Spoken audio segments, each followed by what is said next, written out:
Angkatan bersenjata Rusia terus melancarkan aksinya dalam menghancurkan benteng pertahanan militer Ukraina. Seperti yang terlihat dalam rekaman yang ramai beredar di media sosial Telegram pada Senin 20 Februari 2023. Dalam rekaman tersebut memperlihatkan penghancuran parit angkatan bersenjata Ukraina. Mengandalkan granat, Batalion 1 Brigade ke-7 Rusia memporak-porandakan posisi musuh hingga hancur tak tersisa. Diketahui tak ada prajurit yang selamat. Kerugian besar terus-menerus mengikuti angkatan bersenjata Ukraina.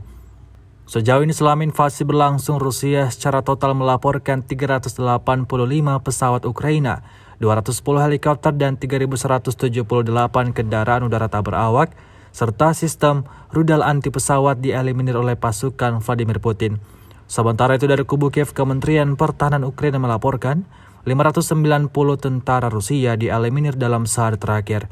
Total 142.860 prajurit Federasi Rusia meninggal sejak awal konflik hingga hari ke-362. Пунктов 3 числа в летак Донецкого народного республики. Уничтожили 2 склада артиллерийских боеприпасов, 68-й Егерской и 72-й механизированной бригады вооруженных сил Украины. Цена поражения 86 подразделений вооруженных сил Украины на огневых позициях. Животные техники 124 боевых.